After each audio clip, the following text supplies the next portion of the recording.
Voilà. Bon.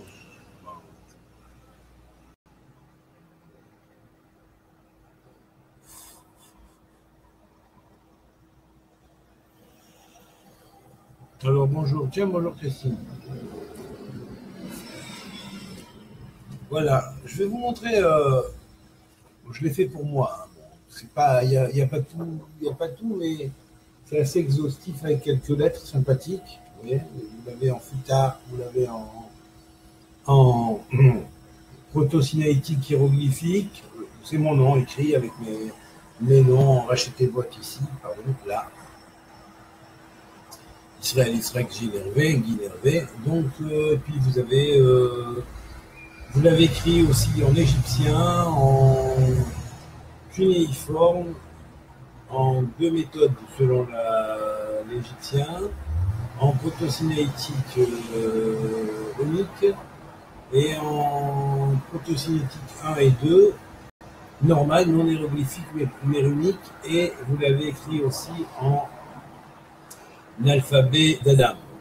Ça, c'est en fonction de la sphira, chacun fait des sphira. Voilà, vous savez, c'est sympathique parce que parce que là, dans nos lettres, on peut voir qu'est-ce qu'on représente. Évidemment, ça pourrait être plus complet avec plus de lettres, mais là, bon, j'ai fait déjà un petit schéma comme ça avec des fonds que j'ai mis en hébreu et on écrit son nom et après on peut l'avoir en différents types d'alphabets.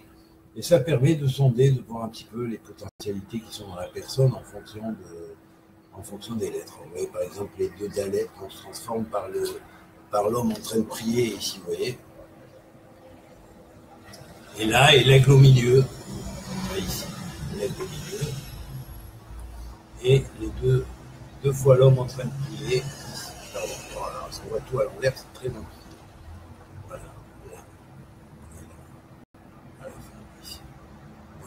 Le doigt qui montre monter vers le Hanouki Atonka, Anochi Adonai Elohecha en égyptien ancien, que Moshe connaissait, bien sûr, puisqu'on parle de la Torah de Moshe, alors on va autant parler de la Torah de Moshe, l'originelle, hein, pas celle qui a dévié, hein, parce que, en fait, quand on arrive à la fin des temps, c'est pareil comme on retourne aux origines, ceux qui se sont, attendez, je vais fermer la fenêtre, parce que là, il y a un peu de bruit.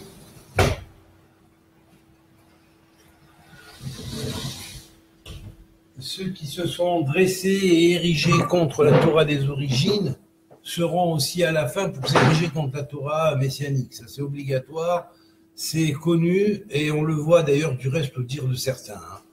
Voilà. Donc, automatiquement, dès qu'on présente quelque chose de nouveau qui en même temps est plus en relation avec les racines, automatiquement, on se heurte à des conflits avec ce qui était au milieu et qui a dévié de l'origine et qui s'est affublé un contexte d'être la Torah de Moshe Rabbeinu, mais qui ignore même l'alphabet hiéroglyphique que Moshe Rabbeinu, Moshe dit Rabbeinu, par eux, connaissait, et que Moshe, notre prophète, qui a écrit la Torah de Dieu, avait écrit aussi d'abord et avant tout en proto-sinaïtique, c'est-à-dire dans cet alphabet-là. Voilà, là je l'ai dessiné avec la matrice, bien sûr, avec sa matrice. Donc pour vous dire quoi? Pour vous dire que finalement, bon ben, on est vraiment, on a vraiment tous les signes comme quand on est dans les temps de la fin. On sait qu'on est mené par pas forcément des bons meneurs. Ça c'est le danger, et c'est ce qui nous éloigne de recevoir le monde nouveau. Et donc il faut savoir que on peut pas recevoir le monde nouveau tant qu'on reste rattaché à des principes qui nous ont traînés dans la galoute. C'est impossible, autant au temps d'Israël, qu'autant pour l'humanité. Donc on n'est plus à un temps où il faut se référer à des curés, à des rabbins ou à des imams ou à quoi que ce soit. Il faut se référer à la parole d'Hachem, à la parole de l'Éternel directement, et savoir que les représentants ou les fonctionnaires soi-disant de la religion n'ont pas forcément le monopole de la connaissance dans la loi divine, dans la Torah de Dieu, et dans ce qui était à l'origine dans les connaissances spirituelles. C'est des titres qui sont des emblèmes de fonctionnaires et qui sont des fonctionnaires, non pas au service de l'État, mais au service de la religion, ni plus ni moins. C'est établi, et puis voilà, et c'est comme ça que ça dure depuis plus de 2200 ans pour le judaïsme d'ailleurs. Voilà.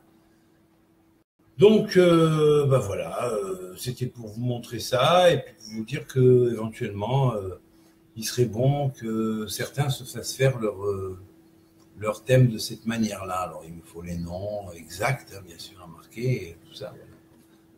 Ce sera gratuit. Voilà, ce sera gratuit. Parce que c'est quand c'est gratuit, tout le monde aime. Dès que c'est gratuit, là, d'accord, il n'y a pas de problème. Mettez-nous en deux, comme il a dit l'autre. Mettez-nous en deux, une Torah orale et une Torah écrite. Ouais, c'est bien. Bon, d'accord. C'est pas grave. Mais enfin, j'aimerais bien qu'on participe quand même un petit peu. Franchement. En ce qui concerne la participation, je ne veux pas trop de commentaires ou de gens qui se portent un petit peu, disons, voilà, je voudrais aider dans ça, ou à l'impression d'un de vos livres, par exemple, ou à la diffusion d'un de vos livres, ou quoi. Et pourtant, vous savez, ça fera parler dans le futur.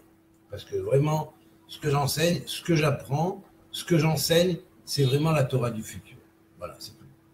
Et ça, vous le voyez bien de parler ce que je transmets déjà un petit peu pour ceux qui me connaissent et ceux qui apprendront à me connaître un peu mieux plus tard et même dans des discussions en tête à tête qui ne seront pas des simples rapports au contact virtuel, verront et apprendront qu'est-ce qu'il y a derrière, verront surtout et apprendront qu'est-ce qu'il y a derrière la Torah que je transmets.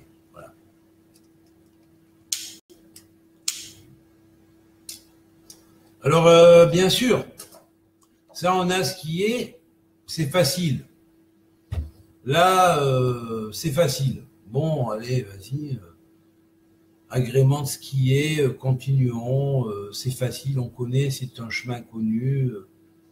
Donc on aide parce qu'on sait que c'est connu, personne ne dira rien contre. Il faut prendre des risques dans la vie. Quand on veut qu'on change, on veut que les choses changent, il faut prendre des risques. Si on veut aller vers un chaos du monde, qu'on continue dans ce qui est. Voilà, il n'y a pas de problème, ça nous mènera au chaos. Et ça nous a mené au chaos, ça n'a rien amené jusqu'à l'heure actuelle, d'ailleurs, de toute façon. Alors que là, déjà, en très peu de temps, ça a déjà beaucoup amené. Alors, le peu que ça a amené déjà en peu de temps, ben vous voyez, hein, à vous de faire la comparaison, c'est tout. J'espère que vous êtes des gens intelligents et que vous comprendrez qu'on faudra essayer de participer, d'aider de façon à ce que... et d'arrêter de faire passer... de rester juste en virtuel, d'essayer ensuite, plus tard, d'organiser des rencontres, et même entre vous, hein, je veux dire déjà où vous êtes, par exemple, ceux qui se trouvent sur Paris, rencontrez-vous entre vous, ceux qui se trouvent sur Lyon, rencontrez-vous entre vous, en France, dans quelconque partie, essayez de vous rencontrer, faites des rencontres, et puis à ce moment-là, discutez-en, et puis éventuellement... il n'y a rien qui vous empêche de faire une petite caisse commune et de dire voilà, tiens, voilà, on met ça pour l'impression de certains livres et on veut recevoir, on veut apprendre, on veut continuer. Ben voilà, ça. Si on montre qu'on veut, ben, d'en haut, on va dire tiens, ils veulent, ils vont en avoir plus. Encore. C'est tout. Moi, je fais ce que je peux. Moi, ce que je peux, je transmets tout ce que je peux, mais je ne peux pas aller plus loin que je peux aller. Moi, pour les niveaux matériels, je suis limité. Alors, je suis désolé, hein, c'est pas à moi à le faire, je ne peux pas. Je ne peux pas tout faire. Voilà. J'écris, je transmets, je passe des jours et des fois des nuits entières à ne pas dormir, à écrire et à compiler, à agencer les choses et à préparer la Torah du futur. Maintenant, ceux qui veulent la recevoir, ils la reçoivent, mais il faudrait essayer de participer un petit peu. C'est un bon placement, c'est pour la justice et c'est pour le rétablissement du royaume de l'Éternel.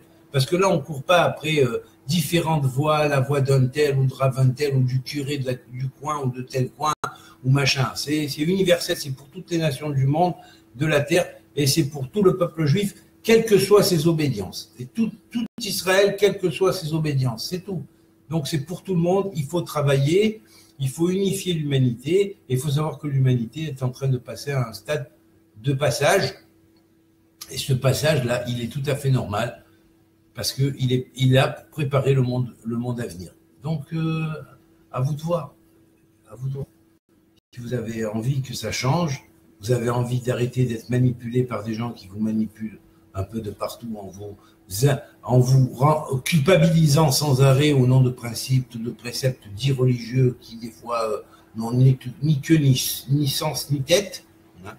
À vous de voir. À vous de voir. Ou alors voir les choses selon la justice. Il y a une morale, une éthique de base. Ça s'appelle du derech eretz, qu'on l'apprend et puis on va dans la Torah. Et la Torah, ça c'est un autre monde. C'est pas de la simple morale à bon marché. Voilà. Donc, mais la morale à bon marché, faut la connaître bien déjà. C'est l'éthique humaine. Et ça, l'éthique humaine, par contre, ceux qui font de la Torah à bon marché, très souvent, et qui font de la morale à bon marché au nom de la Torah, je suis désolé, mais l'éthique humaine, ils la connaissent pas. Voilà. Trop souvent. Trop souvent. Je dis pas toujours, mais trop souvent. Voilà. C'est tout. À vous de voir. Vous avez envie de vous faire manipuler, vous faire manipuler. Continuez. Qu'est-ce que vous voulez que je vous dise? Faites. Maintenant, si vous avez envie que ça change, eh ben, il faut y mettre le paquet pour que ça change. Il faut se dire, ce monde-là, plutôt que de le laisser crouler et mené par des choses comme ça qui mettent les uns contre les autres et les autres contre les uns, et que ça va déboucher finalement à une grosse guerre mondiale, et elle pend au nez de l'humanité, ça je vous le dis, hein, parce que c'est au coin de la porte, hein, ça c'est certain.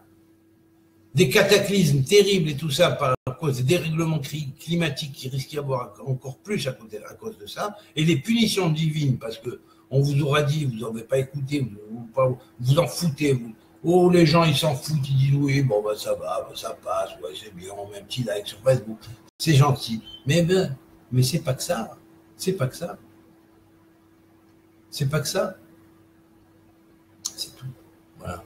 Donc bah moi j'ai dit ce que j'avais à dire, non. Voilà, il n'y a pas grand chose à dire de plus, il n'y a pas grand chose à dire de plus.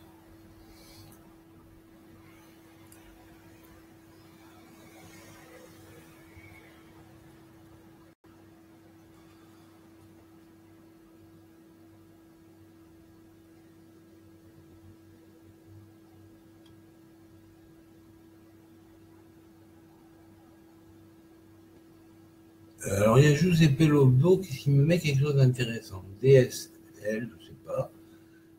Désolé, mais pour 10 à 250 €, je n'ai pas les moyens. Personne ne s'intéresse à la Torah ou à la religion dans mon entourage. Voilà pourquoi je ne peux pas sortir 250 €. Mais je t'ai pas demandé de sortir 250 €.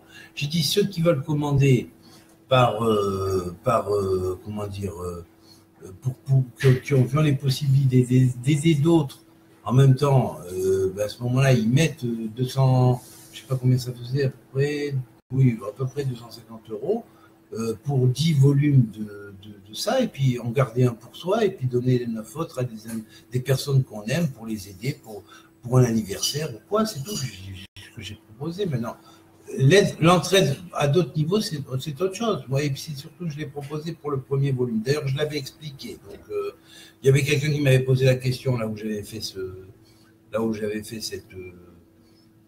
cette observation pour la sortie de mon livre Parole de Shiloh, premier volume. Et donc, j'avais dit et précisé que c'était pour imprimer les 100 premiers exemplaires, par exemple, si les gens voulaient aider. À ce moment-là, près de 200, j'en fais 1000 et ainsi de suite, quoi. C'est tout.